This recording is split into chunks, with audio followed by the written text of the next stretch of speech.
The promise came with Cameron's dying breath, whispered through lips that could barely form words after the massive stroke had stolen half his body and most of his voice. I leaned closer to his hospital bed, straining to hear over the mechanical symphony of life support machines that had become our constant companion for 4 agonizing days. Daisy. His left hand squeezed mine with surprising strength, the only part of him that still worked properly. Promise.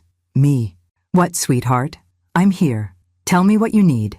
His eyes, those green eyes that had looked at me with love for 44 years, were wide with something that looked almost like terror. Never. Go to Cypress Hollow. I frowned, confused. Cypress Hollow was the old farm property he'd bought in Arkansas 32 years ago, right after Claire was born. 600 acres of swampland and forest that he'd called an investment that never panned out. In all our years together, he'd never taken me there, always saying it was too run down, not worth the drive. Cameron, why would I go there? You always said it was just empty land. Promise. His grip tightened, and I saw tears forming in his eyes. Forget. It exists. The desperation in his voice frightened me more than the stroke itself. In 4 decades of marriage, I'd never seen Cameron look scared. He'd built his trucking company from nothing, weathered economic downturns, buried our daughter Claire 25 years ago with stoic strength that had carried us both through the darkest period of our lives. I promise, I whispered, brushing his gray hair back from his forehead. I promise I'll never go to Cypress Hollow. He closed his eyes then, and some of the tension left his face. Love you. Always loved you. I love you too, Cameron. More than anything. He died at 3:17 a.m., slipping away so quietly that I almost missed the moment when the machines started their urgent beeping and the nurses rushed in to confirm what I already knew in my heart. 8 months later, I was still trying to understand what had frightened him so much about a piece of property in the Arkansas wilderness. I'd spent those months doing what widows do, sorting through a lifetime of accumulated memories, deciding what to keep and what to let go. Cameron's clothes went to charity, his tools to his nephew Bobby, his fishing gear to the neighbor who'd admired his tackle collection for years. But questions about Cypress Hollow lingered like smoke that wouldn't clear. The property taxes came automatically from our bank account, $847 every 6 months for land I'd never seen and apparently never would. I'd found the deed in Cameron's filing cabinet, along with insurance papers for a house I didn't know existed and maintenance receipts for work I'd never authorized. Just let it go, Daisy, I told myself every time curiosity got the better of me. You made a promise. The phone call came on a Tuesday morning while I was boxing up the last of Cameron's business papers, trying to decide what his accountant might need and what could finally be thrown away. The caller ID showed an Arkansas area code I didn't recognize. Mrs. Whitmore? This is Sheriff Dale Cooper from Cross County, Arkansas. I need you to come to the Cypress Hollow property immediately. The words hit me like ice water. I sat down heavily in Cameron's old desk chair, my heart suddenly racing. Sheriff, my husband made me promise never to go there. He's been dead 8 months, but I gave him my word. There was a long pause, filled with the kind of uncomfortable silence that precedes bad news. Mrs. Whitmore, I'm afraid I have to insist. We found something at the property that requires your immediate attention. Something involving your family. What kind of something? Ma'am, this isn't a conversation I can have over the phone. But Mrs. Whitmore, there's someone here who's been living on your property. Someone who knows you, and she's in serious medical distress. My mind raced through possibilities, none of them making sense. Living there? Sheriff, that property has been empty for 30 years. Cameron always said it was just abandoned farmland. Mrs. Whitmore, I need you to drive down here today if possible. The address is Ward 750 Old Cypress Road, about 3 miles south of Wynne. And ma'am? Yes? You might want to bring some identification and any property documents you have. This situation is complicated. After I hung up, I sat in the quiet of our Memphis apartment, staring at the phone and trying to process what I'd just heard. Someone was living at Cypress Hollow? Someone who knew me? Cameron had been paying those property taxes and insurance premiums for 32 years, but he'd never mentioned tenants or caretakers. I drove to Arkansas in a daze, following GPS directions through increasingly rural countryside until I turned onto a dirt road that wound through dense stands of cypress trees draped with Spanish moss. The closer I got to the coordinates the sheriff had given me, the more convinced I became that there had been some mistake. But when I rounded the final curve, I saw them.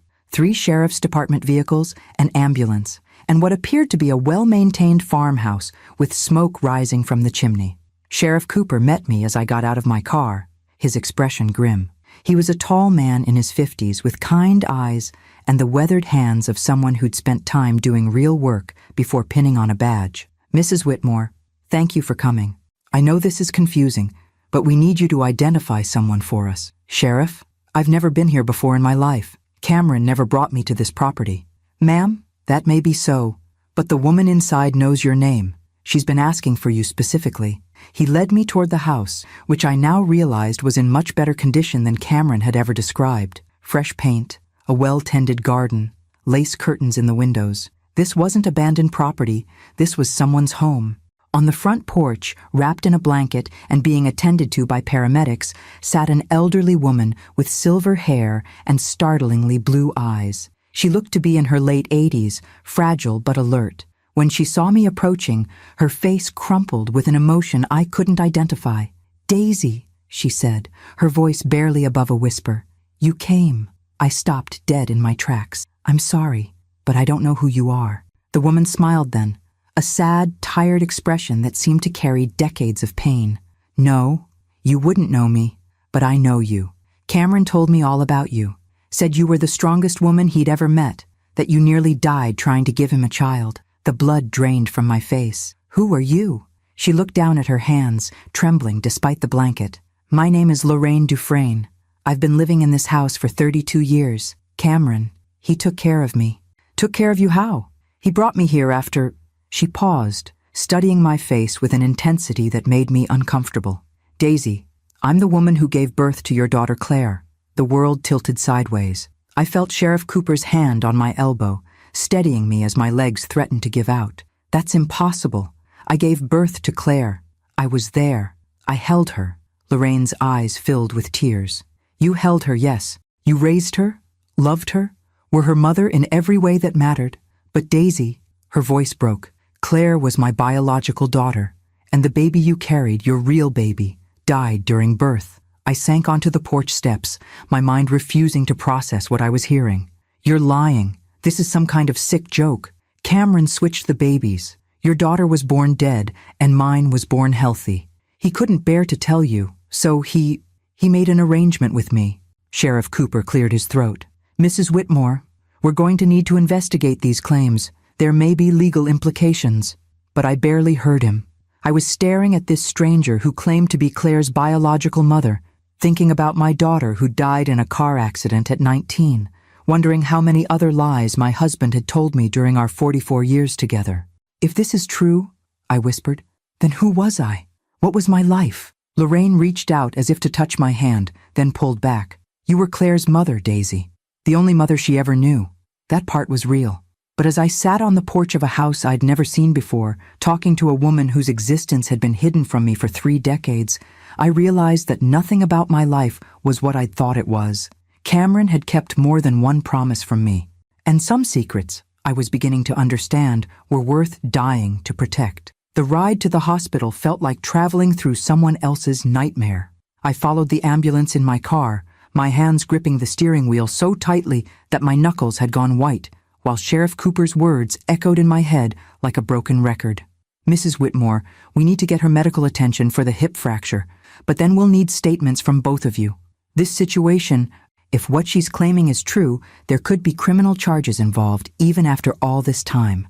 Criminal charges. The phrase bounced around my skull as I watched the ambulance navigate the winding Arkansas roads toward the county hospital. What kind of criminal charges applied to switching babies 32 years after the fact? What kind of justice existed for a crime that had given me the greatest joy of my life, raising Claire, while simultaneously robbing me of the greatest loss, mourning my own biological child?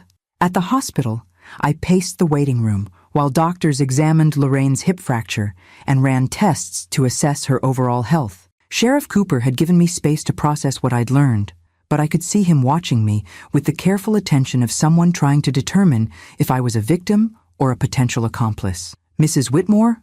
A young doctor in scrubs approached me, his expression professionally neutral. I'm Dr. Martinez.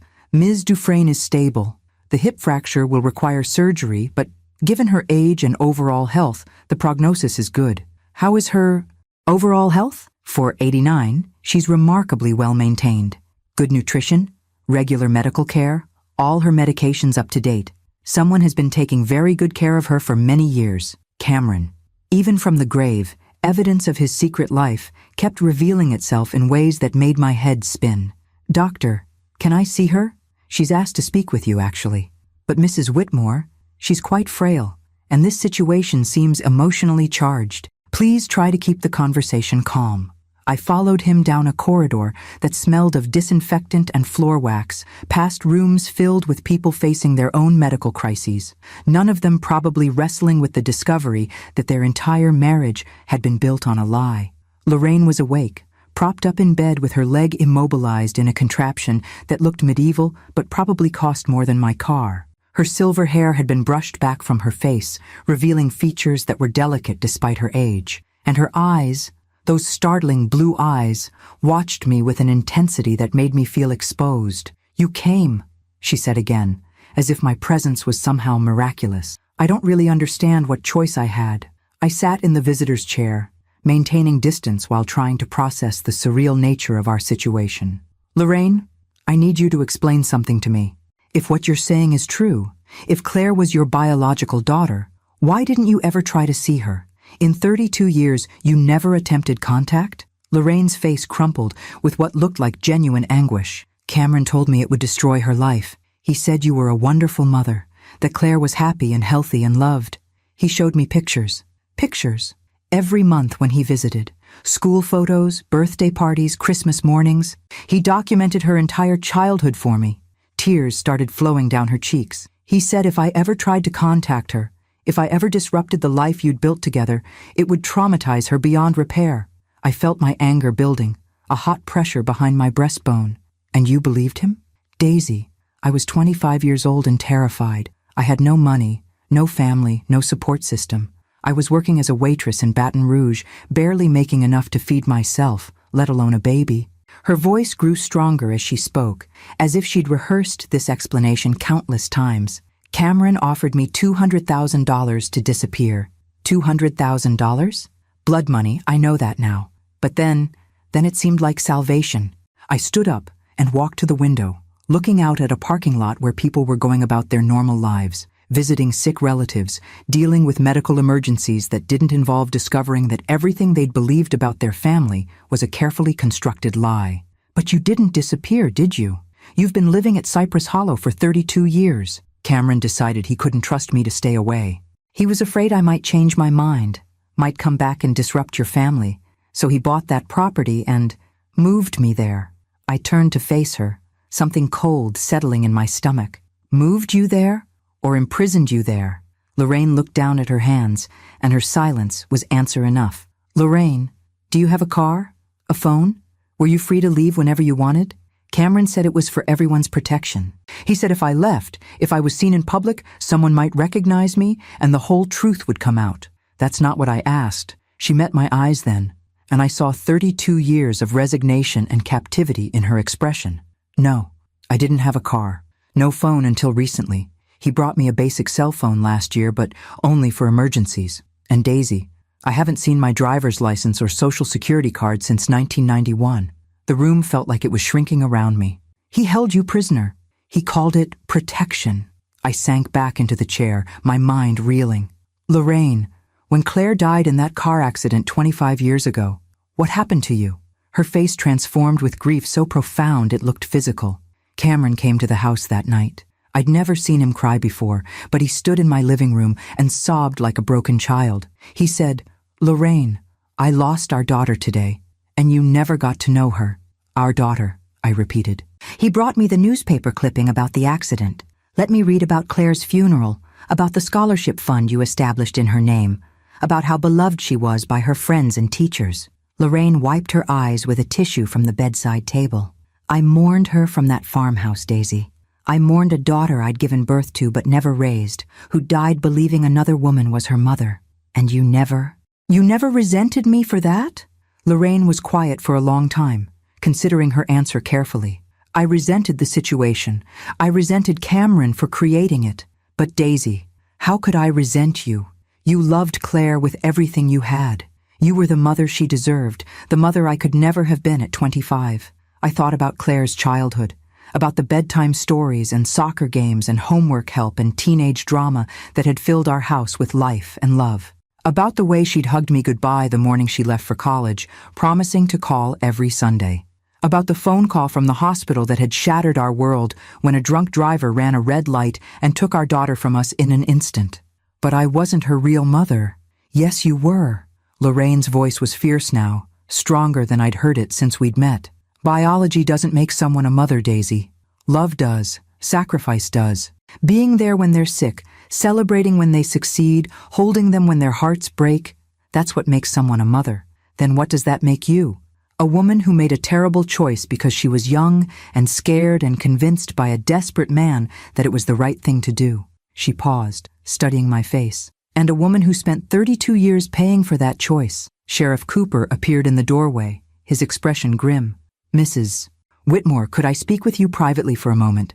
I followed him into the hallway, leaving Lorraine alone with her hip fracture and her 3 decades of secrets. Mrs. Whitmore, I've been making some calls. I need to ask you directly. Did you know about any of this? About Ms. Dufresne living on your property? About the circumstances surrounding your daughter's birth? Sheriff, 8 hours ago, I thought my husband had been faithfully married to me for 44 years and that I'd given birth to our daughter in 1993. I'm learning that apparently I don't know anything about my own life. I believe you. But ma'am, we're going to need to investigate this thoroughly. If what Ms. Dufresne is saying is true, there were multiple crimes committed: kidnapping, false imprisonment, document fraud, possibly others. Sheriff, everyone involved is either dead or in that hospital room. What exactly are you planning to investigate? The truth, Mrs. Whitmore. You deserve to know what really happened to your daughter, your biological daughter. As he walked away, I realized that discovering Lorraine's existence was just the beginning. Somewhere in the wreckage of Cameron's secrets lay the story of another baby, my baby, whose fate I'd never learned because I'd never known she existed. Some truths I was beginning to understand came with obligations, and some obligations were more terrifying than ignorance. I drove home from the hospital in a fog, my mind struggling to process everything that had happened while my hands operated the car through muscle memory. Sheriff Cooper had promised to call me the next day to discuss the investigation, and the hospital had assured me that Lorraine would be stable until her hip surgery could be scheduled. But as I crossed the state line back into Tennessee, I realized that going home meant confronting whatever other secrets Cameron had hidden in our apartment. Our apartment. The phrase felt strange now. Had it ever really been ours when one half of the partnership had been living a completely fabricated life? I unlocked the front door and stood in the entryway, looking at the home I'd shared with Cameron for the last 15 years since we'd downsized from our family house. Everything looked exactly the same. His reading chair still positioned next to the window, his coffee mug still sitting in the dish drainer from the morning 8 months ago when he'd collapsed in the kitchen. But somehow it all felt like props in a play I'd been performing without knowing I was on stage. I walked directly to Cameron's closet, the only area of our home that I hadn't thoroughly gone through during my months of widow's housekeeping. I'd saved it for last, knowing that handling his clothes and personal items would be the most emotionally difficult part of settling his estate. Now, I attacked his belongings with the systematic precision that had made me a good obstetric nurse for 30 years before retirement. I pulled everything out of the closet: suits, casual clothes, shoes, boxes of papers, a tackle box filled with fishing lures, and spread it all across our bedroom floor. It was behind the stack of winter coats, in a section of the closet I rarely accessed, that I found the metal file box wedged between the back wall and a shelf bracket. The box was locked, secured with a small padlock that looked substantial enough to require bolt cutters. I carried it to the kitchen and attacked the lock with a hammer and screwdriver, not caring about finesse. The lock gave way with a satisfying crack, and I opened the box to find it filled with documents that made my hands shake as I read them. The first item was a birth certificate for Claire Whitmore, dated March 14, 1993, listing Cameron Whitmore and Daisy Whitmore as parents. But the paper felt wrong. Too new, too pristine for a document that should have been 32 years old, and at the bottom I could see the faint impression of an official stamp that had been partially erased and replaced. Beneath it was another birth certificate, this one yellowed with age and bearing the unmistakable signs of being an original document. Claire Dufresne, born March 7, 1993, to Lorraine Dufresne and Cameron Whitmore, March 7th. A full week before the date I'd always celebrated as Claire's birthday. With trembling hands, I pulled out the rest of the documents.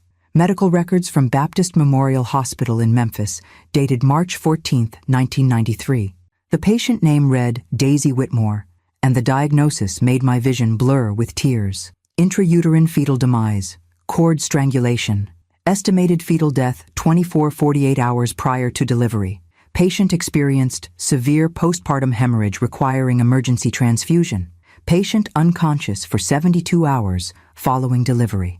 I read the report 3 times before the medical terminology fully penetrated my shock. My baby had died in the womb, probably 2 days before I went into labor. The strangulation had occurred so late in pregnancy that I hadn't noticed the lack of movement, or if I had, I'd attributed it to normal late pregnancy changes, and I'd nearly died delivering her. Beneath the medical records were handwritten notebooks, dozens of them, filled with Cameron's careful penmanship. I opened the first one, dated March 1993. Brought Lorraine to Cypress Hollow today. She cried when I showed her the property, said it looked like a prison. I told her it was temporary, that once the adoption paperwork was finalized and Daisy recovered fully, she could leave with her money and start over somewhere else. But I know I can't let her go. She could destroy everything. I flipped through pages chronicling 32 years of what Cameron had apparently considered monthly status reports on his management of Lorraine's captivity. April 1993. Brought groceries and Claire's 1-month photos. Lorraine wanted to know if Daisy was breastfeeding successfully. I told her yes, that Daisy had no idea Claire wasn't biologically hers. Lorraine asked again when she could leave. I changed the subject. December 1995. Lorraine asked for Christmas presents for Claire. I explained that would be inappropriate, that she needed to accept her role as donor, not mother. She cried for an hour. I left the groceries and came home. September 1998. Claire started kindergarten. Showed Lorraine the pictures of her first day of school. Lorraine said she looked like her own mother at that age. I reminded her that Claire is Daisy's daughter now, that genetics don't matter. Lorraine has been reading more books lately, philosophy, psychology. I may need to monitor her reading material. June 2006. Claire graduated high school.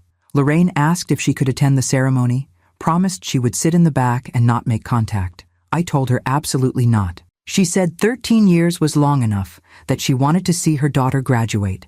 I reminded her that our agreement was binding and that violating it would result in serious legal consequences for everyone involved. The notebooks continued chronologically, documenting Cameron's monthly visits to Cypress Hollow, his delivery of supplies and Claire's photos, his careful management of what he clearly saw as a dangerous situation that required constant monitoring.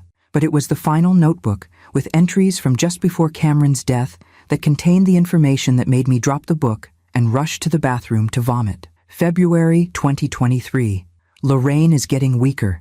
She's 89 and showing signs of cognitive decline. Asked me again what happens to her when I die, whether I've made provisions for her care. I haven't. If I tell Daisy about Lorraine, I have to tell her about the baby switch. If I don't tell Daisy, Lorraine dies alone in that house. March 2023. Had another stroke warning today. TIA, doctor called it.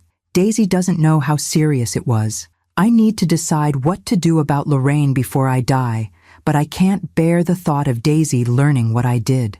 Maybe it would be kinder to let Lorraine die in that house. At least then Daisy would never have to know that Claire wasn't biologically hers. April 2023. Dr. Martinez says the next stroke could be fatal. I should tell Daisy everything, but every time I try to start the conversation, I see her face when she talks about Claire, how much joy she still gets from her memories. How can I tell her that those memories are based on a lie? How can I tell her that her real daughter died and I never even told her so she could grieve? I sat on the bathroom floor, leaning against the bathtub, trying to process the magnitude of Cameron's deception. For 32 years, he'd maintained 2 completely separate lives, devoted husband and father in Memphis, and warden of a woman he'd essentially kidnapped to protect his secret. But the most devastating revelation was still in that final notebook entry, written in Cameron's increasingly shaky handwriting just weeks before his death. I buried our real daughter myself, paid the hospital crematory supervisor to incinerate her body without paperwork, without records. I told Daisy the baby had been taken care of, that she didn't need to worry about funeral arrangements while she was recovering. She was so weak, so grateful that I was handling everything. She never asked for details. Our daughter never had a name, never had a funeral, never had a grave. She existed for 9 months in Daisy's womb, and then, nothing. Like she never existed at all. I robbed Daisy of the chance to grieve her real child. I robbed our biological daughter of acknowledgement, of recognition, of love, and I gave Daisy another woman's child to love instead. I am a monster. I closed the notebook and sat in the silence of our apartment, surrounded by the evidence of the most elaborate deception I'd ever encountered. Cameron hadn't just lied to me about one thing. He'd constructed an entire alternate reality and maintained it for over 3 decades. My real daughter, my biological child, had died in my womb and been incinerated like medical waste while I lay unconscious in a hospital bed. She'd never been held, never been named, never been mourned because I'd never known she existed. And Lorraine's daughter, the child I'd raised and loved and lost to a car accident, had been given to me as a replacement for the baby I'd never known I'd lost. I thought about Claire's funeral, about standing beside her grave and promising I'd love her forever, never knowing I was mourning a child who wasn't biologically mine, while my own biological daughter had never even received the dignity of a burial. Some betrayals, I was beginning to understand, were so complete that they rewrote the past as well as the present. And some secrets were so carefully constructed that discovering them felt like learning that gravity worked backwards, or that the sun rose in the west. Tomorrow, I would call Sheriff Cooper and tell him what I'd found. We would begin an investigation into crimes that had no living perpetrators and victims who were beyond the reach of justice. But tonight, I would sit in the apartment I'd shared with a stranger and try to figure out who I'd been for the past 32 years and who I was supposed to be now that I knew the truth. Some widows grieve the loss of their husbands. I was grieving the loss of my entire understanding of my own life. I didn't sleep that night. Instead, I sat at Cameron's desk with the notebook spread before me, reading 32 years of carefully documented deception by the light of his old banker's lamp. Each entry was like a small knife wound, precise and clinical, in its description of how he'd managed what he clearly saw as a complicated logistical problem, rather than the systematic destruction of multiple lives. By dawn, I'd constructed a timeline that made my stomach clench, with a mixture of grief and rage. March 7th, 1993. Lorraine gives birth to a healthy daughter at Baptist Memorial Hospital. Cameron is listed as the father. He pays Dr. Marcus Brennan, an old college friend with gambling debts, to falsify records and arrange the switch. March 14th, 1993. I deliver my daughter, already dead from cord strangulation. Cameron arranges for her body to be cremated without paperwork while I'm unconscious from blood loss. When I wake up, he places Lorraine's living baby in my arms and tells me she's mine. March 15th, 1993. Cameron gives Lorraine $200,000 and moves her to Cypress Hollow, telling her it's temporary until the adoption is finalized. The adoption that never happened because Cameron never intended to let her go. I found the receipts in another box, hidden behind winter boots. 32 years of monthly supplies delivered to Cypress Hollow. Groceries, medication, books, clothing, all carefully cataloged and paid for with cash. Cameron had budgeted for Lorraine's imprisonment the same way other people budgeted for car payments. But it was the photographs that broke my heart completely. Hundreds of them, organized chronologically in photo albums that Cameron had apparently shared with Lorraine during his monthly visits. Claire as a baby, learning to walk, first day of kindergarten, piano recitals, softball games, high school graduation, college acceptance letter. An entire childhood documented for a woman who'd been forced to watch her daughter's life from a distance while imprisoned on a farm in Arkansas. At the bottom of the last photo album, I found something that made my hands shake. A letter addressed to me in Lorraine's careful handwriting, dated just 1 month before Cameron's death. Dear Daisy, you don't know me, but I know everything about you. Cameron has told me about your kindness, your strength, your dedication to our daughter. Yes, our daughter. Because while I gave birth to Claire, you raised her, loved her, shaped her into the remarkable young woman she became before that terrible accident. I'm writing this letter knowing you may never read it, knowing that Cameron will probably destroy it rather than face the consequences of what he did to both of us. But I need you to know that I don't hate you. How could I hate the woman who gave my daughter everything I couldn't provide? I was 25 and broken when Claire was born. I had no money, no family, no ability to care for a child properly. Cameron convinced me that giving her to you was the right choice, that you would love her in ways I never could. And he was right about that. But Daisy, what he didn't tell you, what he couldn't bear to tell you, was that your own daughter died that same week. Your real biological daughter. He switched them without your knowledge, letting you believe you were raising your own child when you were actually loving mine. I've spent 32 years in this house, watching my daughter grow up through photographs while you raised her with the love and stability she deserved. It's been torture and blessing combined, knowing she was safe and happy, but being unable to hold her, to tell her I loved her, to be part of her life in any way. Cameron tells me that you still grieve Claire's death every day, that losing her nearly destroyed you. I grieve her too, Daisy. Every single day. I grieve the daughter I gave birth to but never knew, the young woman who died, believing another woman was her mother. If you're reading this, Cameron is probably dead, and you've discovered his secret. I hope you can find it in your heart not to hate me for my part in this deception. I was young and scared and convinced that I was doing the right thing for everyone involved. I don't expect forgiveness. I don't expect anything from you. But I wanted you to know that every day for 32 years, I've been grateful that Claire had you as her mother. You gave her everything I couldn't. You loved her the way every child deserves to be loved. Your biological daughter, the one who died. Cameron never told you about her, never let you grieve her properly. That's another crime he committed against you, another loss he stole from you by his silence. If we ever meet, I want you to know that I consider you Claire's real mother. Biology doesn't make someone a parent. Love does. Sacrifice does. Being there when it matters does. And you did all of that for my daughter when I couldn't. Thank you for raising her. Thank you for loving her. Thank you for being the mother I wish I could have been. With respect and gratitude, Lorraine Dufresne P.S. There's something else you should know. In the house at Cypress Hollow, in the bedroom closet, there's a box containing every letter I ever wrote to Claire, but never sent. 32 years of birthday wishes, graduation congratulations, Christmas cards, and just letters telling her about my day, about what I was reading, about how proud I was of her accomplishments. Cameron never let me send them, but I kept writing them anyway. If anything happens to me, I want Claire to know that she was loved by the woman who gave birth to her, even if she never knew I existed. I set the letter down and stared at the wall, trying to process the depth of suffering that Cameron's choices had caused. He hadn't just deceived me. He'd created a prison for Lorraine where she'd spent 3 decades loving a daughter from a distance, writing letters she couldn't send, watching a life she couldn't participate in. My phone rang, interrupting my thoughts. Sheriff Cooper's name appeared on the caller ID. Mrs. Whitmore, I hope you're doing all right after yesterday. I know this has been a shock. Sheriff, I found some things. Documents, notebooks, records. Cameron documented everything. What kind of everything? The baby switch, the payments to the doctor, 32 years of maintaining Lorraine at Cypress Hollow. It's all here in writing. A long pause. Mrs. Whitmore, I need you to preserve all of that evidence. Don't touch anything else until we can get there to collect it properly. Sheriff, there's something else. My real daughter, my biological daughter.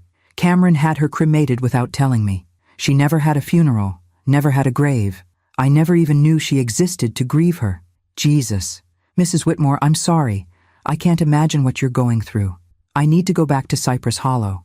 There are things there. Letters Lorraine wrote to Claire. Things I need to see. Mrs. Whitmore, that's an active crime scene now. I can't let you contaminate potential evidence. It's my property, Sheriff, and more importantly, it's where a woman spent 32 years imprisoned because my husband was too cowardly to tell me the truth. I understand your feelings, but no, you don't understand. You can't possibly understand. I looked around the apartment that suddenly felt like another prison, Another carefully constructed lie. Sheriff, that woman in the hospital is the only person alive who shared Claire with me. She's the only one who knows what it feels like to love a daughter we both lost. I need to see how she lived, what Cameron did to her. Mrs. Whitmore, I'll make you a deal. Let me meet you there this afternoon.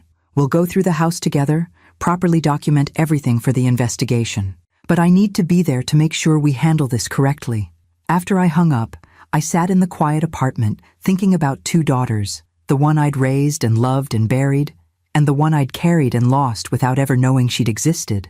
Claire, who'd lived 19 years believing I was her biological mother, never knowing that her real mother was writing her letters from a prison in Arkansas, and my unnamed daughter, who died in my womb and been incinerated like medical waste while I lay unconscious, unaware that I was supposed to be grieving. Cameron had robbed us all, me of the chance to mourn my real daughter, Lorraine of the chance to raise hers, and Claire of the chance to know the truth about her origins. But as I prepared to drive back to Cypress Hollow, I realized that the dead couldn't be helped by justice or truth or belated recognition. The living, however, still had choices to make, and Lorraine Dufresne had paid enough for Cameron's crimes. It was time to decide what kind of justice was possible when the perpetrator was dead and the victims were still trying to figure out who they'd been before they learned the truth. The drive back to Cypress Hollow felt different in daylight, less mysterious and more tragic. I could see the care that had gone into maintaining the property: fresh gravel on the driveway, well-tended gardens, a mailbox painted in cheerful yellow that looked recently refreshed. This wasn't neglect or abandonment. This was someone making the best of an impossible situation, creating beauty in a prison. Sheriff Cooper was waiting for me when I arrived, along with a younger deputy and a woman in a state forensics jacket who was photographing everything with methodical precision. Mrs. Whitmore, this is Deputy Martinez and Investigator Susan Wells from the Arkansas State Police. They're going to help us document everything properly. I nodded, but my attention was focused on the house itself. Up close, I could see details that had escaped my notice during yesterday's crisis. Wind chimes hanging from the porch eaves, herb gardens planted in neat rows beside the kitchen windows, bird feeders positioned to be visible from inside the house. Lorraine made this place a home, I said, more to myself than to the others. Ma'am, Deputy Martinez looked confused. Nothing. It's just, I expected it to look more like a prison. Sheriff Cooper studied my face carefully. Mrs. Whitmore, before we go inside, I need to prepare you. We've been through the house preliminarily, and there are things you're going to find difficult to see. More difficult than learning my entire marriage was built on a lie? Different kind of difficult. He led me up the front steps and through a door that opened into a living room that took my breath away. The walls were covered with photographs, hundreds of them, arranged chronologically from Claire's infancy through her college years. It was like walking into a shrine dedicated to my daughter's life, maintained by a woman who'd never been allowed to be part of it. But it wasn't just photographs. There were newspaper clippings from Claire's high school softball achievements, photocopied programs from her piano recitals, printouts of the dean's list announcements from her college newsletter. Every milestone, every achievement, every public moment of Claire's life had been documented and displayed with the devotion of someone who had no other way to participate in her daughter's existence. How did she get all of this? I whispered. According to her statement yesterday, your husband brought her everything. Photos, newspaper clippings, school newsletters. He apparently documented your daughter's entire life for Ms. Dufresne's benefit. I moved through the room slowly, studying pictures of Claire that I'd taken myself, birthday parties in our Memphis house, Christmas mornings, family vacations. Seeing them here, in this context, felt like discovering that someone had been watching my family from the shadows for 3 decades. Mrs. Whitmore, Investigator Wells said gently, there's more. The bedroom has been set up as a sort of memorial space. You should see it, but it's going to be emotional. The bedroom was small but carefully arranged, with a single twin bed covered in a quilt that looked handmade. But what dominated the space was a dresser that had been converted into a display area for what appeared to be gifts never given. Wrapped presents, dozens of them, each labeled with dates spanning 32 years. Happy first birthday, Claire. Merry Christmas, 1995. Love, Mom. High school graduation. So proud of you. The packages were wrapped in paper that had yellowed with age, ribbons that had faded, gift tags written in Lorraine's careful handwriting. She bought her presents, I said, my voice barely audible. For 32 years, she bought Claire presents and wrapped them and never got to give them. Mrs. Whitmore, there's something else. Sheriff Cooper opened the closet door to reveal a cedar chest. She said you'd want to see this. Inside the chest were the letters Lorraine had mentioned in her note to me. Hundreds of them, organized by year and carefully preserved. Letters to a daughter she'd never been allowed to contact, written by a mother who'd been forced to love from a distance. I picked up one at random, dated December 1998. My dearest Claire, you turned 5 today. Cameron brought me pictures of your birthday party, and you looked so happy wearing that purple dress with the sparkles. You've lost your 2 front teeth, and your smile is the most beautiful thing I've ever seen. I bought you a dollhouse for your birthday. It's sitting on my dresser, wrapped in paper with balloons on it, waiting for a day when I can give it to you. I know you'll probably never see it, but I wanted you to know that somewhere, someone was thinking about you on your special day. Cameron says you're learning to read, that you love books about animals. I've been reading children's books too, trying to imagine what stories you might like. There's a library in the next town over, and sometimes when Cameron visits, he brings me books that he thinks you might enjoy. I wonder if you look like me when I was your age. Cameron says you have my eyes, but Daisy's determination.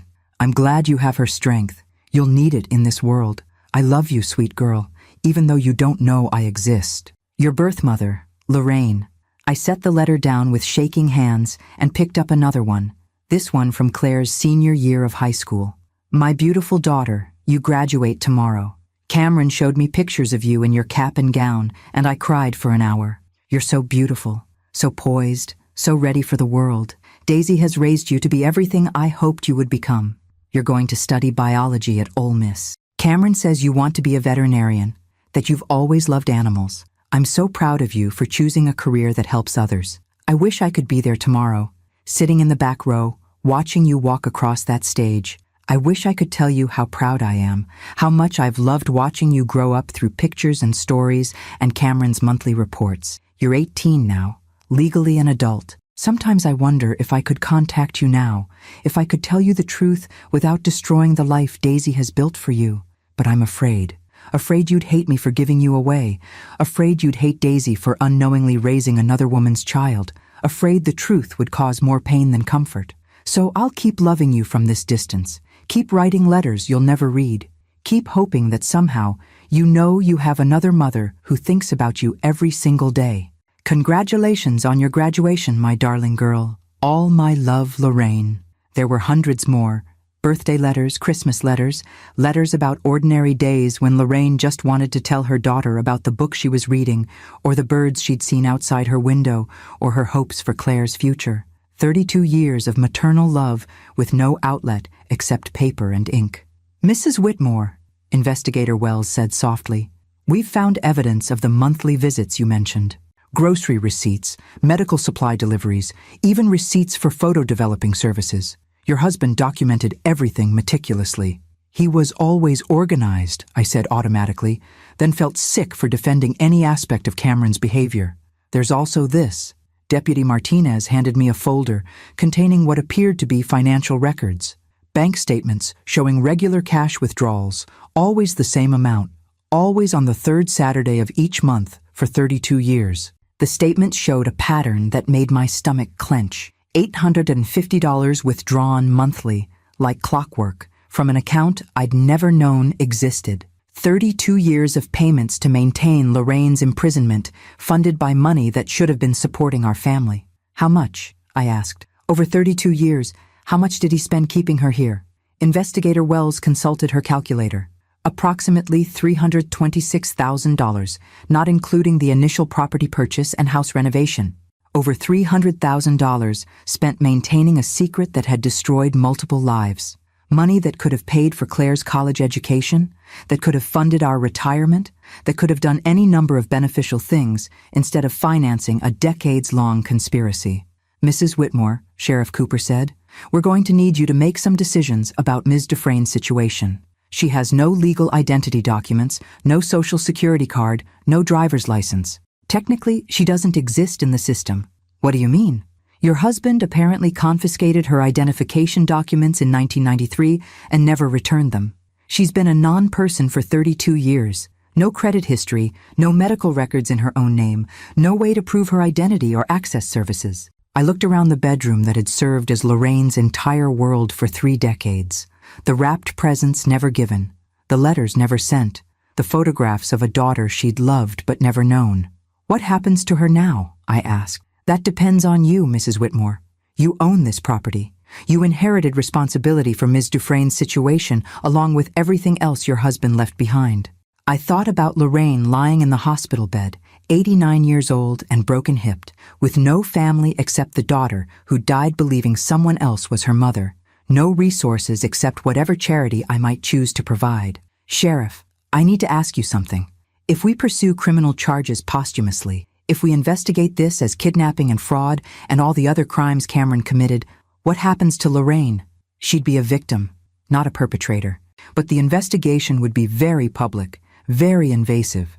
Her entire life would become evidence in a criminal case. I looked at the letters scattered around me, thinking about a woman who'd already paid for Cameron's crimes with 32 years of her life. And if we don't pursue charges, then Ms. Dufresne remains your responsibility, and this whole situation disappears into whatever privacy you choose to give it. Some justice, I was learning, came with choices that had no good answers. But some responsibilities were inherited along with property, whether you wanted them or not. And some prisons required someone to hold the keys, even after the person who'd built them was dead. I spent 3 hours in that house, moving through rooms that told the story of a life suspended in time. The kitchen contained cookbooks with recipes carefully marked Claire's favorites based on information Cameron had shared during his monthly visits. The bathroom medicine cabinet held medications for conditions I recognized: arthritis, high blood pressure, depression, prescriptions filled under assumed names at pharmacies Cameron must have driven to in different towns. But it was the small bedroom that had apparently served as Lorraine's office that revealed the full scope of what Cameron had stolen from both of us. The walls were covered with calendars spanning 32 years, each date marking something significant in Claire's life that Lorraine had commemorated from her prison. First steps, first words, first day of school, soccer games, piano recitals, graduation, college acceptance, even the date of the car accident that had killed the daughter she'd never been allowed to know. May 15th, 2008, Claire's accident, was written in red ink on the calendar from that year, surrounded by black marker as if Lorraine had been observing some kind of private mourning ritual. Mrs. Whitmore, Investigator Wells said, finding me staring at the calendars, we've documented everything we need for our reports. The question now is what you want to do going forward. I looked around the room one more time, taking in the evidence of 32 years of maternal love that had no outlet except secret documentation and private grief. I want to see Lorraine. I need to talk to her before I make any decisions. The drive back to the hospital gave me time to process what I'd learned. Cameron hadn't just switched babies and imprisoned Lorraine. He'd created an elaborate system to torture her with proximity to the daughter she could never claim. Every photo he'd shared, every update about Claire's life, every birthday and Christmas that passed without contact had been a deliberate reminder of what Lorraine had lost by agreeing to his bargain. But he'd tortured me too, in ways I was only beginning to understand. Every time I'd mourned my inability to have more children after Claire, every time I'd wondered why pregnancy had been so difficult, every time I'd felt guilty for not being able to give Cameron a larger family, all of that suffering had been based on a lie. I hadn't failed to conceive again because of medical problems from Claire's birth. I'd failed to conceive because Cameron knew the truth about what had happened during that delivery, and he'd been too guilty to risk going through it again. Lorraine was awake when I arrived at her room, staring out the window at the parking lot with the expression of someone who'd spent decades looking at things she couldn't reach. "How was the house?" she asked, as I settled into the visitor's chair. "Like a museum dedicated to a daughter you were never allowed to love properly." She nodded, tears forming in her eyes. "I tried to make it a home, but it was always a tomb, a place to keep memories of a life I couldn't participate in." "Lorraine, I need to ask you something directly. In 32 years, did you ever try to leave? Did you ever attempt to contact authorities or get help?" She was quiet for a long time, considering her answer carefully. 3 times, once in 1997, once in 2003, and once in 2010. What happened? The first time, I walked to the main road and tried to flag down a car. Cameron had told the neighbors, the few who lived within miles, that I was his mentally ill sister who sometimes wandered off and became confused. When the state trooper brought me back to the house, Cameron explained that I'd had an episode and needed to take my medication. And you didn't tell the trooper the truth? I tried to. I said I was being held against my will, that I had a daughter who didn't know I existed. But Daisy, Lorraine looked at me with something that might have been pity. I had no identification, no proof of who I was, no way to substantiate any of my claims, and Cameron had documentation showing I was his dependent sister with a history of psychiatric problems. He forged that documentation? Of course he did. Cameron thought of everything. Lorraine adjusted her position in the hospital bed, wincing as the movement aggravated her hip injury. The second time I tried to leave in 2003, I made it to the library in the next town over. I was going to use their computer to research how to contact Claire directly, but Cameron tracked me down within hours. How? He'd been monitoring my reading habits, knew I was learning about internet research and social media. He'd prepared for the possibility that I might try to use technology to reach Claire. When I didn't show up for his monthly visit and he found the house empty, he called the library and described me to the staff. Small towns, Daisy. Everyone knows everyone else's business. What about 2010? Lorraine's expression grew darker. That was after Claire died. I'd been grieving for 2 years, writing letters to a daughter who was already in the ground, and I couldn't bear it anymore. I took everything. All the letters I'd written, all the presents I'd bought, all the documentation of the 32 years I'd spent loving her from a distance. I was going to drive to Memphis and leave it all on her grave. But you didn't have a car. I stole Cameron's truck when he was in the house, drove it 18 miles toward the interstate before I realized I didn't know where Claire was buried, didn't even know her married name or whether she'd been cremated or interred. Lorraine wiped tears from her eyes. I sat in that truck on the side of Highway 40, holding a box of letters to a dead daughter I'd never known, and realized I had nowhere to go with my grief. So you went back. Cameron was waiting for me. He didn't say a word, just took the truck keys and drove me home. But after that, he started bringing me antidepressants along with the groceries, said I needed to accept my situation and stop trying to disrupt the natural order of things. I thought about the timeline of Claire's death and Lorraine's attempted escape, about 2 mothers grieving the same daughter in isolation from each other while the man responsible for their suffering managed their pain like a corporate problem requiring efficient solutions. Lorraine, why didn't you hate me? All those years, knowing I was raising your daughter while you were imprisoned for giving birth to her, how did you not resent me? She smiled sadly. Because hating you would have meant hating Claire's happiness. Every photo Cameron showed me proved that you were a wonderful mother, that she was thriving in ways she never would have with me at 25. How could I resent you for giving my daughter everything I couldn't provide? But you could have provided it if Cameron hadn't. No, Daisy, I couldn't. Lorraine's voice was firm now, stronger than I'd heard it since we'd met. I was a mess in 1993, depressed, broke, working minimum wage jobs and barely feeding myself. Cameron didn't just steal Claire from me. He stole her from a life of poverty and instability and gave her to a mother who could love her properly. That wasn't his choice to make. No, it wasn't. But it was the right choice for Claire, even if he made it for the wrong reasons. Lorraine reached for my hand, her fingers warm and surprisingly strong. Daisy, I've had 32 years to think about this. Cameron was a monster who destroyed our lives to protect his secret, but you were an angel who loved my daughter with everything you had. I squeezed her hand, feeling the weight of shared grief and mutual recognition. What do you want now, Lorraine? What would justice look like for you? I want to die knowing that Claire was loved. That's all I've ever wanted. She paused, studying my face. And I want you to stop carrying guilt for something you didn't know about. You were as much Cameron's victim as I was, but I got to raise her. I got 32 years of being her mother, and I got 32 years of loving her from a distance, which was more than I deserved after selling her for money. Lorraine's grip on my hand tightened. Daisy, we both lost daughters to Cameron's lies. Your biological child died, and you never got to mourn her. My biological child lived, and I never got to raise her. But Claire herself, our Claire, was loved every single day of her life by the mother she deserved. I sat in that hospital room, holding hands with the woman whose existence had shattered my understanding of my own life, and realized that some forms of justice couldn't be achieved through legal proceedings or criminal investigations. Some wounds were too old and too deep to heal through punishment, but some healing was still possible through recognition, through acknowledgement, through the simple act of two mothers honoring the daughter they'd both loved in their own ways. Lorraine, I have a proposal for you. I'm listening. I'm going to sell the farm. Use the money to make sure you have proper medical care and a place to live with dignity for whatever time you have left. But first, I want to do something Cameron never let us do. What's that? I want us to grieve our daughters together. All of them. Claire, who we both loved, and my unnamed baby, who died without ever being mourned.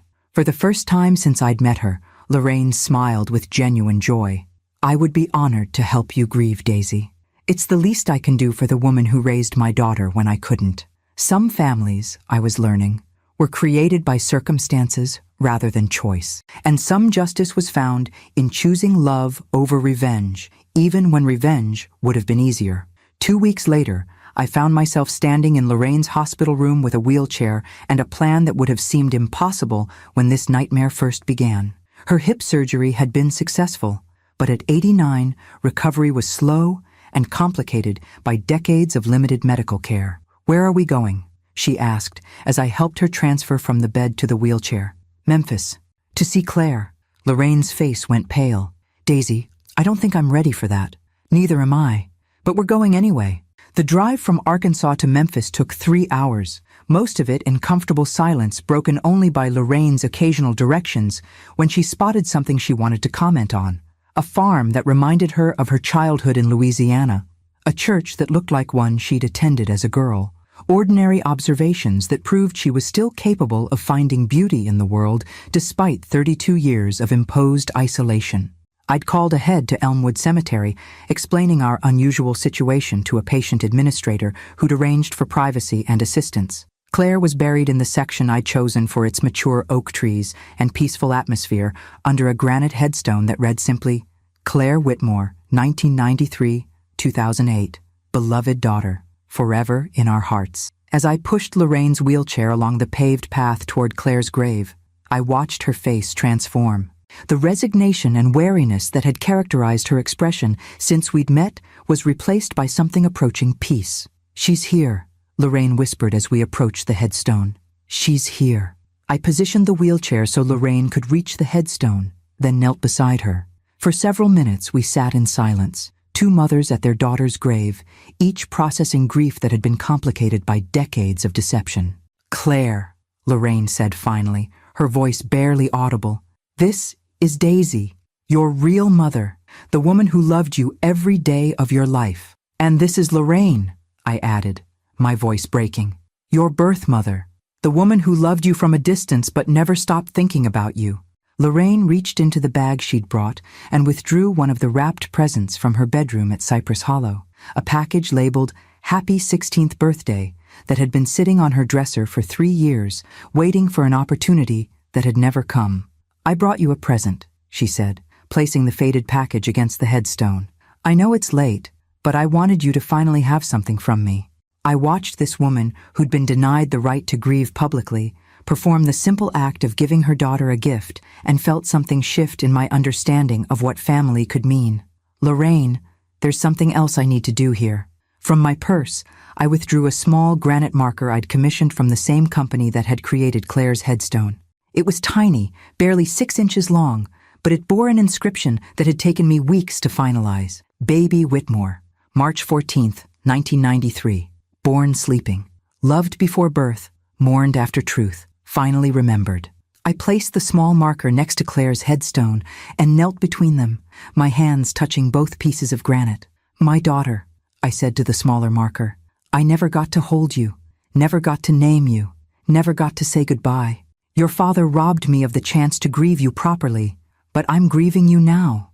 I'm so sorry I didn't know you existed. I'm so sorry you died alone. Then I turned to Claire's headstone. And you, my beautiful girl, I raised you and loved you and was proud of you every single day. Learning that you weren't biologically mine doesn't change any of that. You were my daughter in every way that mattered. Lorraine was crying now, her tears falling onto the wrapped birthday present she'd placed at the grave. "Claire, I want you to know that Daisy was everything I hoped she would be. She gave you piano lessons and helped you with homework and cheered at your softball games and held you when you were sick. She was the mother you deserved, the mother I couldn't be when you were born." We sat there for over an hour, two women who'd been denied the chance to grieve together, finally sharing the burden of loving and losing the same daughter. When other visitors approached, they gave us a respectful distance, perhaps sensing the intensity of our shared mourning. "Daisy," Lorraine said, as we prepared to leave, "what happens now?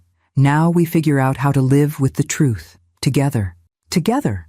I thought about the decision I'd been wrestling with since discovering Lorraine's existence, about the choice between justice and mercy, between punishment and healing.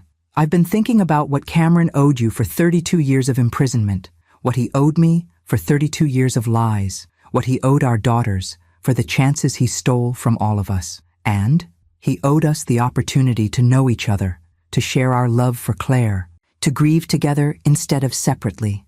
I looked back at the grave where my two daughters rested, one in body, one in memory, both finally acknowledged. "Lorraine, I'm selling Cypress Hollow, but I'm not abandoning you. I want you to come to Memphis. I want us to take care of each other." "Daisy, you don't owe me anything." "Yes, I do. I owe you the chance to tell me stories about Claire's birth, about what she was like as a newborn before Cameron took her away from you. I owe you the chance to read the letters you wrote to her. I owe you the chance to be part of her memory in the way you were never allowed to be part of her life." Lorraine was quiet for a long time, processing this unexpected offer of connection rather than separation. What would that look like? I don't know yet, but I know that pushing you away won't bring back the daughters we lost or undo the lies Cameron told. And Lorraine, you're the only other person alive who understands what it means to love Claire Whitmore. Even though I gave her away, because you gave her to someone who could love her properly, because you spent 32 years grieving a child you were never allowed to claim, because you wrote her letters she never received and bought her presents she never opened and celebrated her achievements from a distance. I reached over and took Lorraine's hand, feeling the strange comfort of touching someone who shared my deepest loss. Cameron stole our chances to be a family in any normal sense, but he couldn't steal the love we both had for Claire. And maybe, if we're brave enough, we can build something new from that shared love. A family of survivors, a family of mothers who both lost the same daughter and found each other too late to save her, but not too late to honor her. As we drove away from the cemetery, I looked in the rearview mirror at the grave where both my daughters now rested, one in body, one finally in memory, and realized that some kinds of healing required more courage than justice. Some forgiveness wasn't about forgetting the harm that had been done, but about choosing to build something meaningful from the wreckage. And some families were created not by blood or law, but by the simple recognition that certain kinds of love were too valuable to waste on hatred, even when hatred would have been justified. Cameron had created a prison for Lorraine and a lie for me, but he hadn't been able to destroy our capacity to choose love over revenge, connection over isolation, shared healing over separate suffering. That choice, I was beginning to understand, was the only justice that mattered. It was also the only inheritance worth passing on. The real estate agent assured me that Cypress Hollow would sell quickly. 600 acres of Arkansas farmland, with a well-maintained house and good road access, were increasingly rare. The asking price of $420,000 would more than cover Lorraine's medical care and housing for whatever years she had left. But cleaning out the house proved more emotionally complex than I'd anticipated. I'd arranged for Lorraine to stay in a rehabilitation facility in Memphis while her hip healed, giving us both time to process what our new relationship might look like. But before I could close that chapter of her life, I needed to go through 32 years of accumulated memories and decide what was worth preserving. The wrapped presents came home with me, dozens of them, birthday and Christmas gifts that Lorraine had bought for Claire over the years, never knowing if she'd ever have the opportunity to give them. I unwrapped them carefully in my Memphis apartment. A dollhouse from when Claire was 5, books about marine biology from her teenage years when Cameron had reported her interest in becoming a veterinarian, even a college graduation gift that Lorraine had purchased months before Claire's death. Each gift revealed how carefully Lorraine had listened to Cameron's reports about Claire's interests and development, how she'd tried to maintain a connection to her daughter through the only means available to her. The letters were more difficult to handle. There were hundreds of them, one for every week of Claire's life, chronicling Lorraine's growth from a frightened 25-year-old into a mature woman who'd learned to find meaning in loving someone from a distance. I read them in chronological order, watching Lorraine's handwriting evolve, her insights deepen, her maternal love develop in isolation.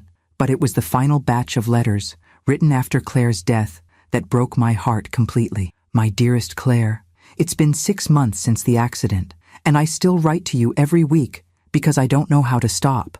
Cameron says grief gets easier with time, but I think he's wrong. I think it just becomes more familiar. I dream about you sometimes. In my dreams, I was allowed to be your mother properly. I taught you to braid your hair and helped you with math homework and embarrassed you by cheering too loudly at your softball games. In my dreams, you knew I existed and you loved me anyway. But when I wake up, I remember that my dreams are selfish. You had Daisy, who was everything a mother should be. You had love and stability and encouragement and all the things I couldn't have given you when you were born. I spent 19 years loving you from a distance. Now I'll spend the rest of my life loving your memory the same way. Your invisible mother, Lorraine. I set the letter down and looked around my apartment, which was now filled with evidence of a parallel maternal existence I'd never known about. Lorraine hadn't just been imprisoned at Cypress Hollow. She'd been forced to develop a complete emotional life around a daughter she could never claim, never comfort, never celebrate with directly. My phone rang, the rehabilitation facility calling to say that Lorraine was ready for discharge and asking about her placement options. I'll be there this afternoon to pick her up, I told the social worker. Mrs. Whitmore, we need to discuss Ms. Dufresne's ongoing care needs. She's 89, recovering from major surgery, and according to her intake paperwork, she has no family or support system. She has me. There was a pause. Are you family? It's complicated. 2 hours later, I was helping Lorraine transfer from a wheelchair into my car, her few belongings packed into a single suitcase that contained everything she owned, apart from what we'd left at Cypress Hollow. Where am I going? She asked, as I adjusted the passenger seat for her comfort. Home. With me. Daisy, you don't have to. Yes, I do. Not because I owe you, but because we're both too old and too tired to live alone with this much grief. I'd spent the past 3 weeks converting my spare bedroom into a space suitable for an elderly woman with mobility limitations. The bed was lower, the lighting was better, and I'd installed grab bars in the adjacent bathroom. But more importantly, I'd created a space where Lorraine could display some of the photographs and mementos from her years at Cypress Hollow, a way for her to maintain connection to her memories while building new ones. Daisy, Lorraine said, as I gave her the tour of what would be her room, this is more kindness than I deserve. Stop saying that. You spent 32 years paying for a choice you made when you were young and scared. That's enough punishment for anyone. I helped her get settled, then made tea and sat with her in the living room that now contained photographs from both of our relationships with Claire, my family snapshots mixed with the formal portraits that Cameron had shared with Lorraine over the years. Tell me about the day she was born, I said. Lorraine looked surprised. Your daughter or mine? Yours. I want to know what Claire was like as a newborn before Cameron brought her to me. And so Lorraine told me about March 7th, 1993, about a labor that had been frightening and painful for a young woman with no family support, about a baby who'd been born healthy but small, about the few hours she'd spent holding her daughter before Cameron arrived with his proposition. She had the strongest grip, Lorraine said, smiling at the memory. When she wrapped her tiny fingers around mine, I thought, this child is going to be a fighter. And she was, wasn't she? She was fierce, stubborn, determined, never backed down from anything.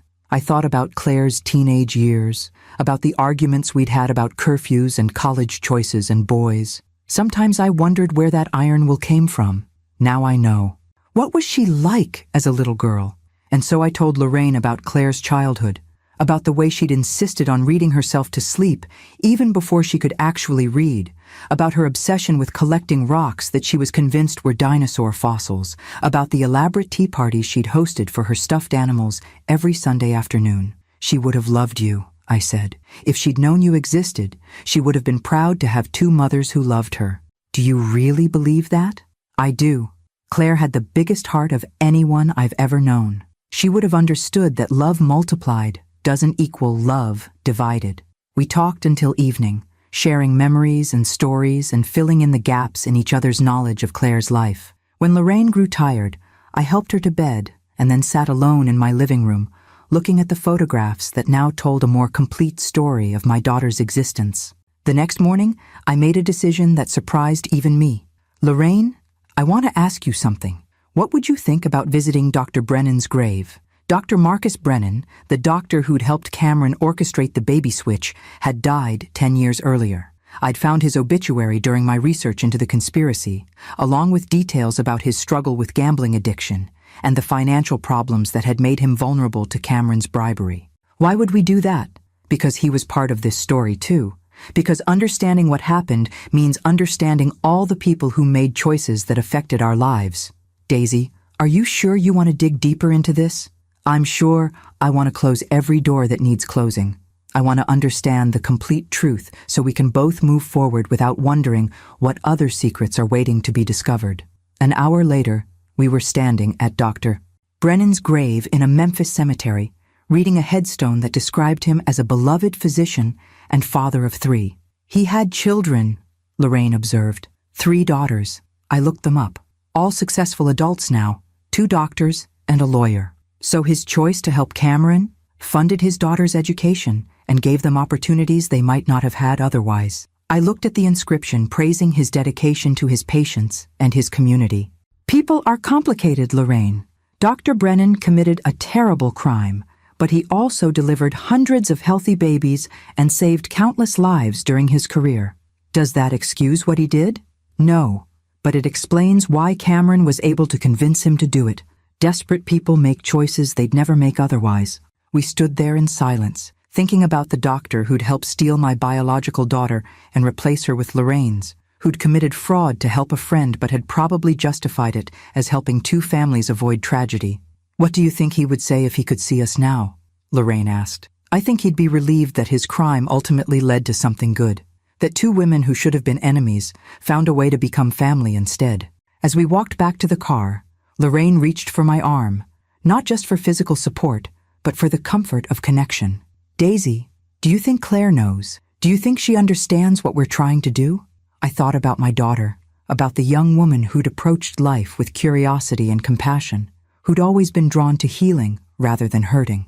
I think she'd be proud of us for choosing love over anger, for building something beautiful from the wreckage Cameron left behind, even if it means forgiving people who don't deserve forgiveness, especially if it means that. Claire always believed that people were capable of becoming better than their worst choices. And as we drove home to the apartment where 2 mothers were learning to share the memory of one extraordinary daughter, I realized that forgiveness wasn't about excusing harmful behavior. It was about refusing to let that behavior define the rest of your story. 6 months after bringing Lorraine home, I received a call that I'd been dreading. Dr. Patterson from the oncology clinic, where Lorraine had been receiving treatment, spoke with the gentle directness that doctors use when delivering news that can't be softened. Mrs. Whitmore, the latest scans show significant progression. We're looking at weeks rather than months. I thanked him and hung up, then sat in my kitchen staring at the teacups I'd set out for our afternoon ritual. Earl Grey for me, chamomile for Lorraine, with the small almond cookies she'd developed a fondness for since moving to Memphis. Lorraine was napping in her room, but when I knocked softly, she opened her eyes immediately, alert in the way that sick people learn to be. It's time, isn't it? She asked, reading my expression. Dr. Patterson says a few weeks, maybe less. She nodded, as if confirming something she'd already suspected. I'm ready, Daisy. I've been ready for a long time. What do you need? What can I do? There's something I want to ask you, something I've been thinking about since we visited Claire's grave. I sat on the edge of her bed, taking her hand in mine. In the months we'd lived together, her hands had become more fragile, the skin paper-thin and marked with the bruises that appeared easily and healed slowly. When I die, she said, would you bury me next to Claire? I know it's asking a lot, and I know some people might think it's inappropriate, but yes, I'll bury you next to Claire. You're her mother too. You have every right to rest beside her."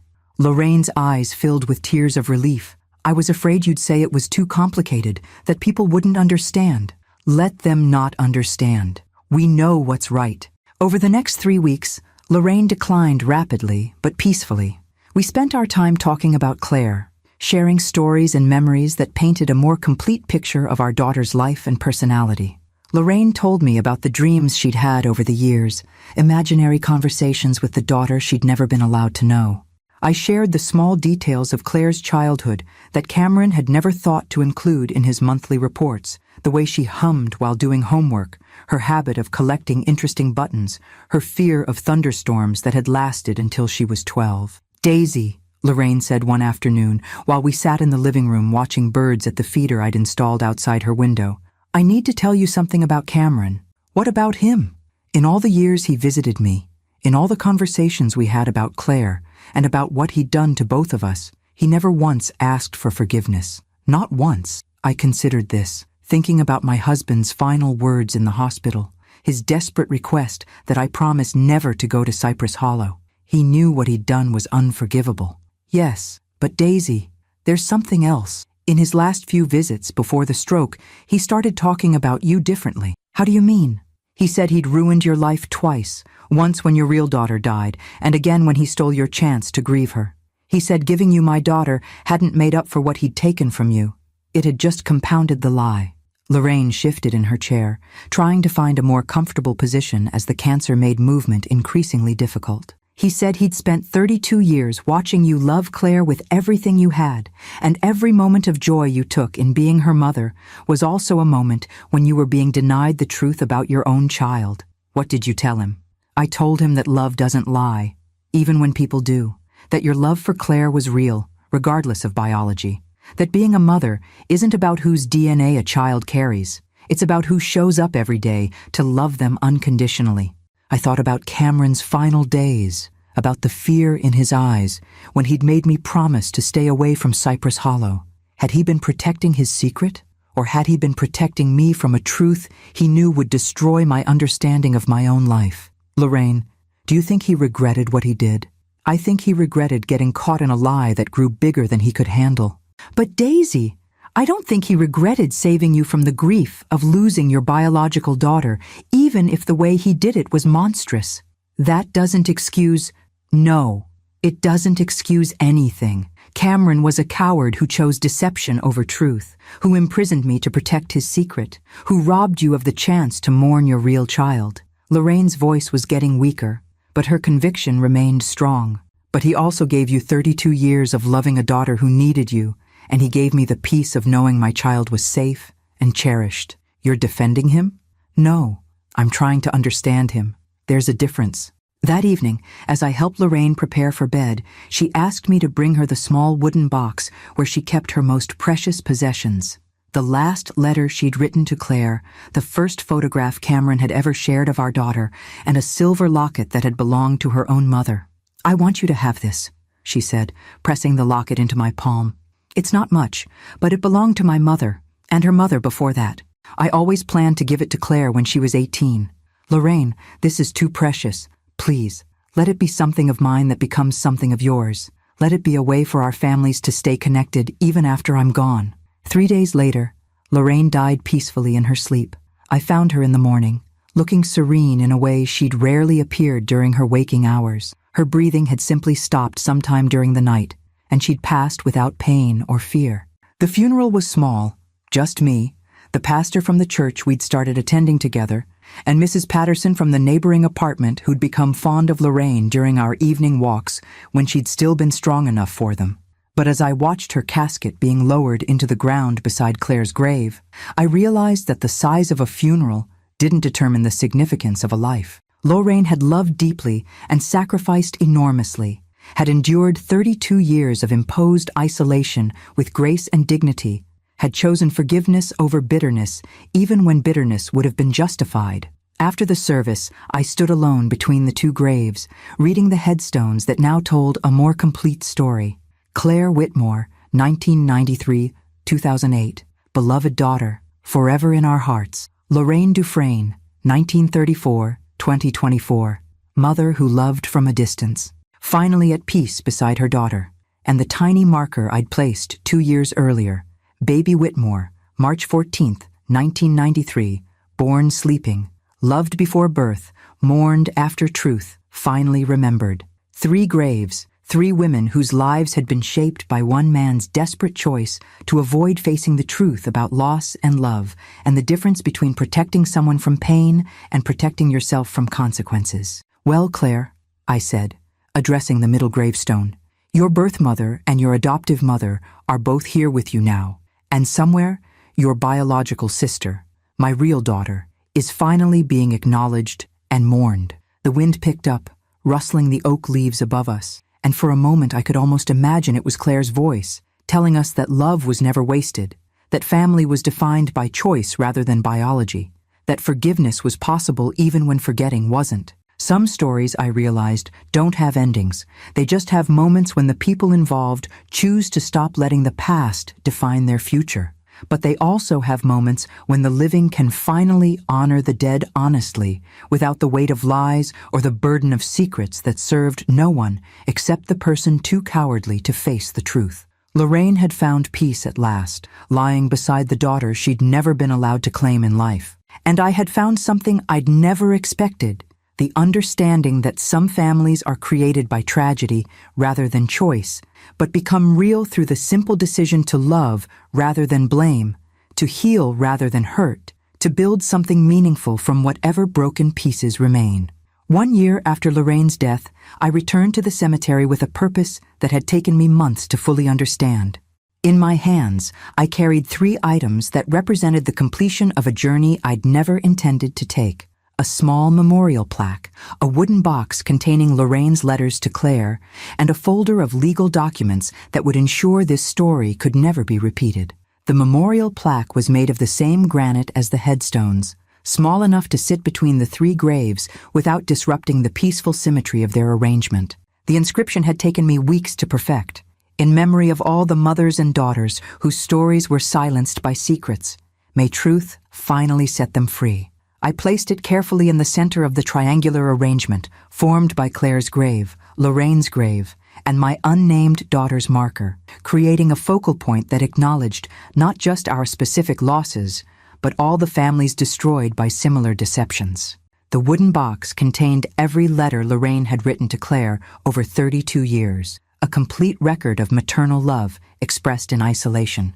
I'd read them all multiple times, and each reading had taught me something new about the nature of love, sacrifice, and the different ways people survive impossible circumstances. Claire, I said, setting the box at the base of her headstone, your birth mother wrote to you every week for your entire life. She never got to send these letters, but I want them to be here with you now. They're proof that you were loved by 2 mothers who both wanted the best for you, even when we couldn't coordinate our love properly. The legal documents represented the most important decision I'd made since learning the truth about my family. I'd donated $500,000, the proceeds from selling Cypress Hollow plus most of my retirement savings, to establish the Claire and Lorraine Foundation for Medical Ethics and Patient Advocacy. The foundation would investigate cases where medical professionals might be vulnerable to financial pressure that could compromise their ethical judgment. It would provide legal support for patients and families who suspected medical fraud or malpractice. Most importantly, it would work to prevent other Dr. Brennans from making desperate choices that destroyed multiple families to solve short-term financial problems. I can't bring back the people we lost, I said, addressing all 3 graves, but I can try to prevent other families from living through what we experienced. As I arranged the documents at the memorial site, I thought about the letter I'd received the previous week from Dr. Brennan's daughter, who had read about the foundation in the Memphis newspaper and wanted to contribute to its work. Mrs. Whitmore, I learned about my father's involvement in your family's tragedy through your foundation's mission statement, and I want you to know how deeply sorry I am for the role he played in your suffering. I have struggled for years with the knowledge that my education was funded by money he received for participating in medical fraud. I would like to make a substantial donation to your foundation as a way of honoring the victims of my father's choices while working to prevent similar tragedies in the future.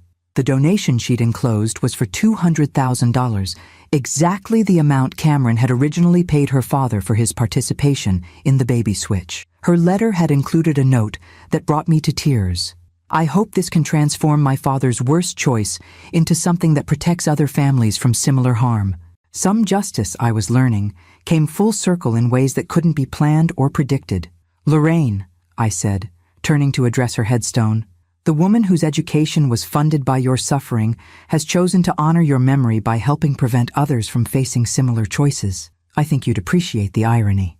I sat cross-legged on the grass between the graves, something I'd started doing during my monthly visits over the past year. The groundskeepers had learned to recognize me and gave me space during these conversations with my unusual family.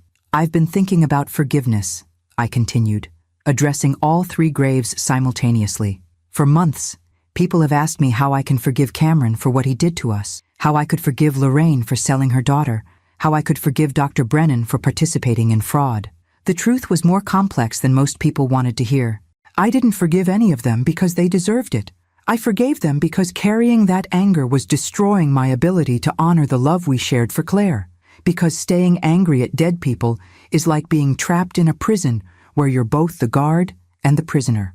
A family with young children had arrived at a nearby grave, and their laughter reminded me of Sunday afternoons when Claire was small, when our biggest concerns were homework completion and bedtime negotiations. But forgiveness doesn't mean forgetting, and it doesn't mean that what happened was acceptable. Cameron's choices were monstrous. Dr. Brennan's participation was criminal, and Lorraine's decision to sell her daughter, even under desperate circumstances, had consequences that lasted for decades. I pulled out the final item I'd brought, a photograph from Claire's 16th birthday party, one of the last pictures taken before the car accident that ended her life. She was laughing at something just outside the camera's range, her face radiant with the joy and confidence that had characterized her approach to life. What I've learned, I said, studying Claire's smile, is that love doesn't require perfect people or perfect circumstances. You were loved imperfectly by 3 mothers, me, Lorraine, and the daughter I carried who never got to meet you. But the love itself was real, even when the situation was built on lies. I placed the photograph where all 3 graves would have a view of it, secured under a small stone to prevent the wind from carrying it away. Claire, I raised you for 19 years believing you were biologically mine. Learning the truth didn't make those years less meaningful.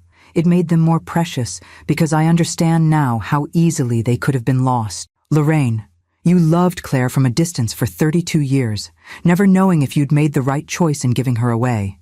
You did make the right choice, even if Cameron made it for the wrong reasons. Claire had a good life because you were brave enough to admit you couldn't provide one for her when she was born. And my unnamed daughter, my biological child who died before I could know her, you're part of this story too. Your death created the desperate circumstances that led to all the other choices. You deserved to be mourned, and now you are. The sun was beginning to set, painting the cemetery in golden light that made the granite headstones look warm and peaceful. I stood up, brushing grass stains from my clothes, and took one last look at the memorial I'd created. Tomorrow, I would return to my volunteer work with the foundation, helping other families navigate medical crises and advocacy challenges. Next week, I would attend a conference where I'd been invited to speak about medical ethics and patient rights. Next month, I would host the first annual scholarship dinner for nursing students who were committed to practicing medicine with integrity. But tonight, I would go home to the apartment where Lorraine and I had learned to be family, where her room remained exactly as she'd left it, where her teacup still sat in the kitchen cabinet next to mine. Some losses, I'd discovered, could be transformed into purposes that outlasted the people who suffered them. Some families could be built from tragedy and sustained by choice rather than obligation. And some love was strong enough to survive lies, betrayal, death, and the passage of time, not because it was perfect, but because it was genuine. Love doesn't live in the blood, I said, addressing the 3 graves one final time. It lives in the choice to stay when everything falls apart, and in the courage to honor even the pain that was stolen from us. As I walked away from the cemetery, I carried with me the weight of 3 generations of women who had loved imperfectly but completely, who had made choices that hurt and choices that healed, who had learned that family could be defined by loss as much as by joy. Some promises, I realized, were worth breaking when keeping them meant choosing secrets over truth. Some inheritances included not just property or money, but the responsibility to ensure that suffering could be transformed into service, that pain could become purpose, and that the worst choices people made didn't have to define the legacy they left behind.